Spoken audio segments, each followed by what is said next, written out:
নমস্কার, বাংলা স্ফিয়ারের রাতের ভিডিও আপনাদের সকলকে স্বাগত জানাচ্ছি। আপনাদের স্মরণে থাকতে পারে এই বেশ কিছুকাল আগে ঝাড়খণ্ড হাইকোর্ট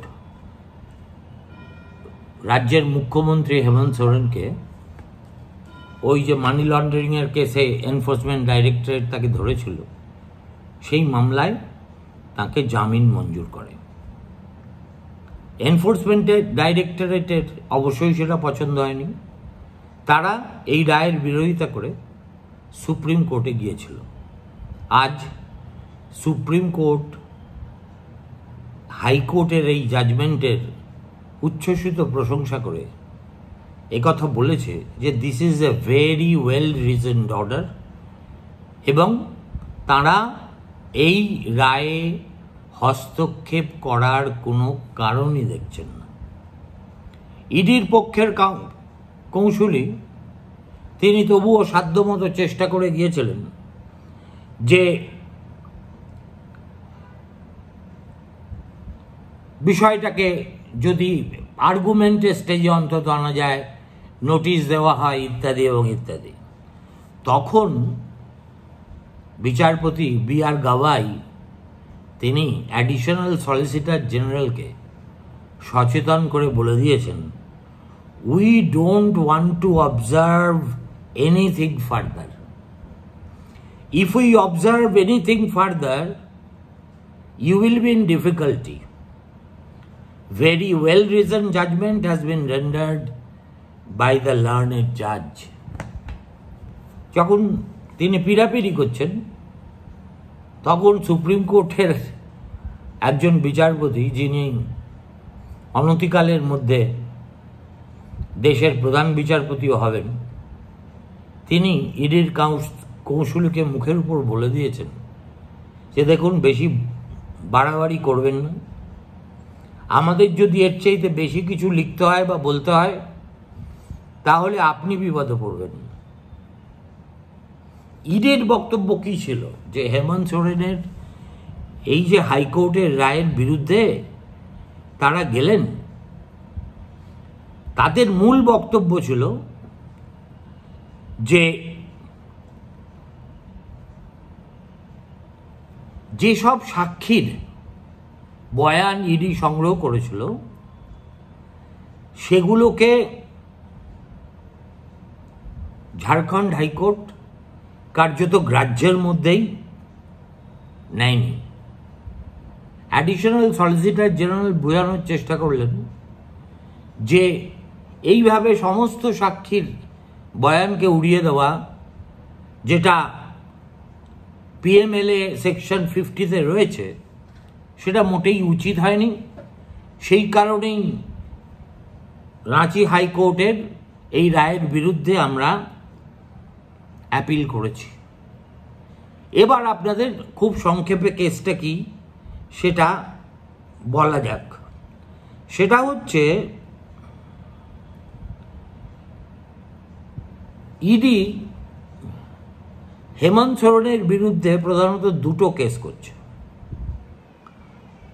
31শে জানুয়ারি হেমন্তকে তারা অ্যারেস্ট করে for money laundering charges in, একটা হচ্ছে ইললিগাল মাইনিং কেস, বেআইনি খনি চালানোর মামলা, আরেকটা হচ্ছে রাঁচি শহরের একটি জমি কেলেঙ্কারি। ওই জমি কেলেঙ্কারিতে ইডির অভিযোগ ছিল যে 8.5 একর মানে 8.5 একর জমি সেখানে বেআইনিভাবে হেমন্ত সোরেন কবজা করেছেন। ফলে acquisition, possession and utilization of this proceeds, যেটা তিনি অন্যের সঙ্গে ষড়যন্ত্র করে ষাঁট বেঁধে নিজের কবজায় নিয়েছেন, সেগুলো সবই হচ্ছে প্রসিডস অফ ক্রাইম। এবং সেই কারণেই তাকে গ্রেফতার করা প্রয়োজন। এদিকে মূল কথাটা হলো, এই বিষয়ের তদন্ত করতে গিয়ে প্রধান যিনি অভিযুক্ত ছিলেন তার নাম হচ্ছে ভানুপ্রতাপ প্রসাদ। ইডির বক্তব্য ছিল এই ভানুপ্রতাপ প্রসাদের সঙ্গে ষড়যন্ত্র করে সোরেন ওই জমিটা কবজা করেছেন, এবং শুধু তাই নয়, ওই জমির যে অরিজিনাল দলিলপত্র ছিল সেগুলো চেঞ্জ করে মালিকানা সম্পূর্ণ বদল করার ব্যাপারেও তাকে সহায়তা করেছে। খুব সিরিয়াস চার্জ এগেইনস্ট এ সিটিং চিফ মিনিস্টার। এরপরে যেটা দেখা যায় যে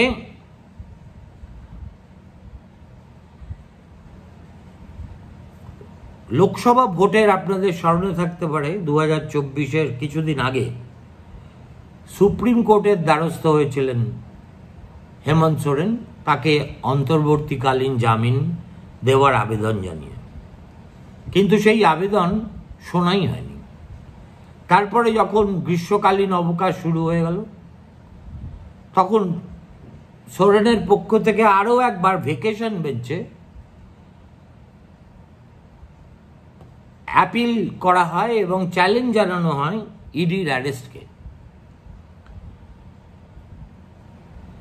এবং তখন কোর্ট বলে যে দেখুন, special court has already taken cognisance of this matter, এবং সেই তথ্যটা আপনার আবেদনে আপনি গোপন করে গিয়েছেন। সুতরাং এই কথা শোনার পরে সোরেনের কৌশলী কপিল সিব্বল তিনি পিটিশনটা উইথড্র করে নেন।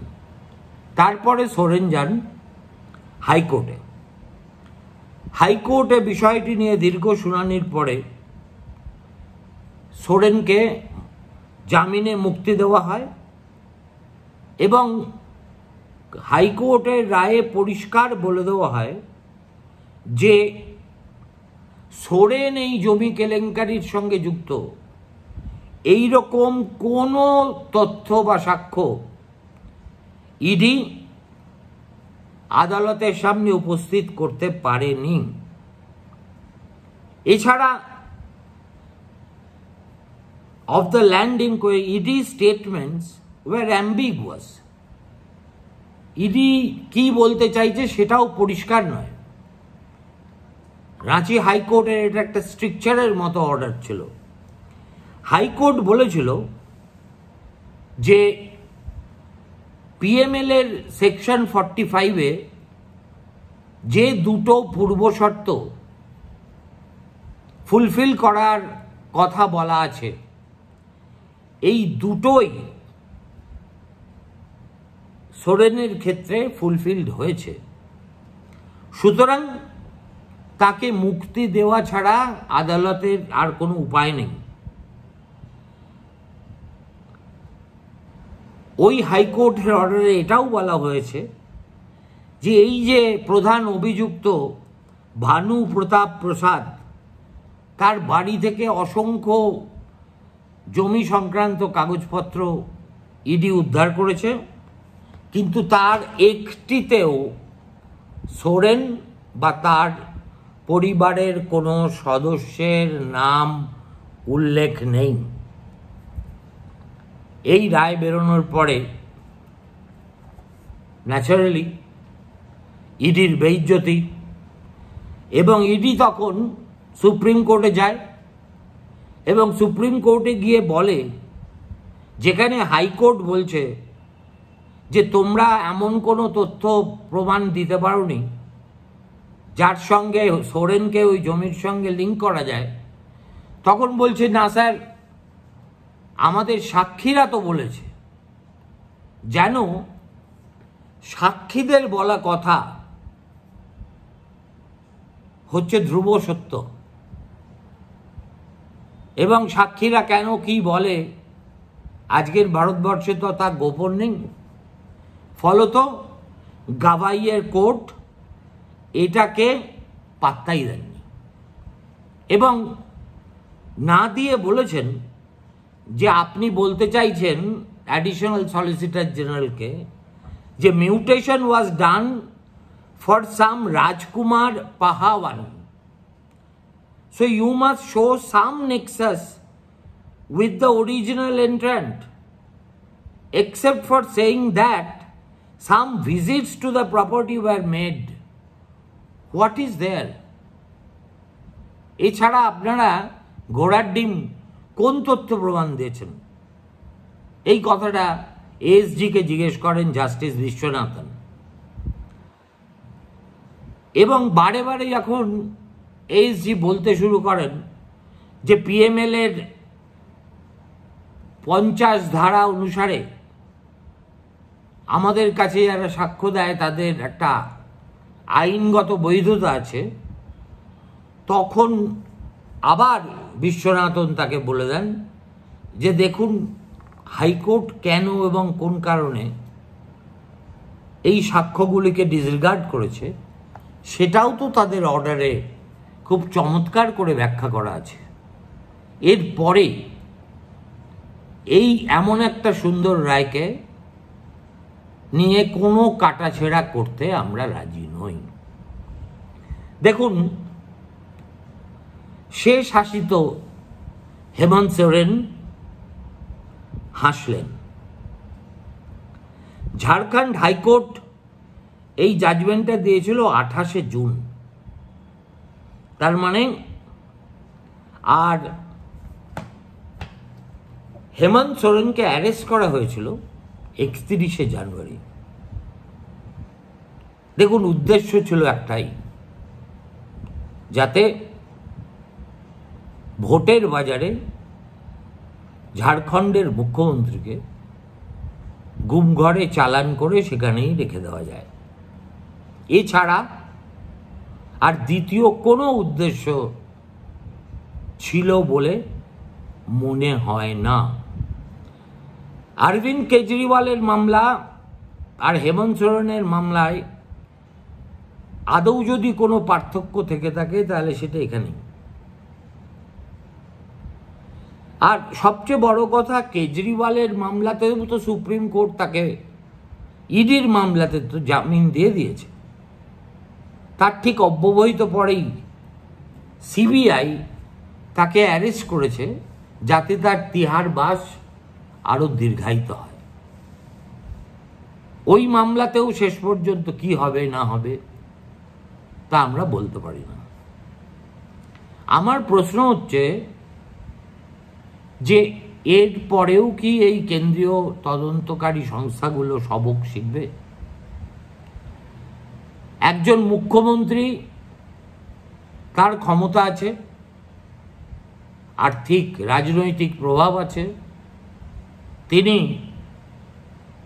একেবারে ভারতবর্ষের সেরা উকিলদের নিয়োগ করে নিজের মামলা লড়তে পারেন। কিন্তু অপ্রমাণিত অভিযোগের ভিত্তিতে এই যে শয়ে শয়ে লোককে এরা কয়েদবন্দি করছেন এবং যাদের সেই না আছে সেই সামর্থ্য, না আছে প্রভাব, তাদের হালটা কি হবে? অনেকে বলেছিলেন যে যেহেতু এবার বিজেপি এককভাবে সংখ্যাগরিষ্ঠতা পায়নি, অতএব কেন্দ্রীয় তদন্তকারী সংস্থার যে আগ্রাসী চেহারা গত 10 বছর ধরে আমরা দেখেছি, এবার হয়তো তাতে কিছুটা বদল হবে। হতো যদি, তাহলে এনফোর্সমেন্ট ডাইরেক্টরেট ঝাড়খণ্ডের হাইকোর্টের এই রায়কেই শিরোধার্য করে নিত, তারা সুপ্রিম কোর্টে এর বিরোধিতা করতে যেত না। কিন্তু বিরোধিতা করতে গিয়ে ব্যর্থ হয়েছে সেটা পরের কথা। তারা আরও একবার প্রমাণ করল যে এসেনশিয়ালি আমাদের রাজ্য সরকারের আমলে সর্বস্তরের পুলিশ যেভাবে টিএমসির ক্যাডার বাহিনীতে রূপান্তরিত হয়েছে, একেবারে হুবহু কপি পেস্ট হচ্ছে দিল্লিতে এই তদন্তকারী সংস্থা, income tax, revenue intelligence, SFIO, ইত্যাদির ক্ষেত্রে। সুতরাং ওয়েপনাইজ করে যদি আরো চলে তাহলে কিন্তু তার একটা বুমেরাং এফেক্ট হতে বাধ্য। তার কিছুটা 2024-এ টের পাওয়া গেছে, কিন্তু পৃথিবী তো 2024-এই বন্ধ হয়ে যাচ্ছে না। 2024-এ 3টে রাজ্যে ভোট আছে, 25-এ আছে, 26-এ আছে, পরের পর ভারতবর্ষের বিবিধ রাজ্যে ভোট আছে। সবচেয়ে শেষে ভোট আছে উত্তরপ্রদেশে, যেখানে যোগীর সঙ্গে দিল্লির মদতপুষ্ট রাজ্য বিজেপির একটা বড় অংশের যুদ্ধ আর ঠান্ডা যুদ্ধে সীমাবদ্ধ নেই। একেবারে দুপক্ষই তরবারি বার করে ময়দানে নেমে পড়েছে। সুতরাং একক গরিষ্ঠতা থাকলে এবং সেটা যদি খুব নিরাপদ গরিষ্ঠতা হয়, তখন যেসব কাজ করে শাসক পার পেয়ে যেতে পারে, যেমন আমাদের বাংলায় পাচ্ছে, যখন সেই গরিষ্ঠতাটা একটু টলমাটাল করে তখন কিন্তু তা কড়া, মানে একেবারে খাল কেটে কুমির ডাকা। এরপরে কি দাঁড়াবে, ঘটনা যা প্রবাহ যেদিকে এগোবে সেটা দেখার পরেই আমরা জানতে পারব। কি আজব দেশে আমরা বাস করি বলুন, যেখানে একজন সিটিং চিফ মিনিস্টার, তাকে মিথ্যে মামলায় ফাঁসিয়ে 6 মাস জেলের ভাত খাওয়ানো হলো, এবং তিনি যাতে তার নিজের রাজ্যে নির্বাচনী প্রচারটুকু পর্যন্ত করতে না পারেন সেই বন্দোবস্ত করে দেওয়া হলো। এই সরকারই যখন আবার এমার্জেন্সির বিরুদ্ধে গলা ফাটায়, তখন কি মনে হয় সেটা আপনারাও ভালো করে জানেন, আমরাও জানি। ভালো থাকবেন, নমস্কার।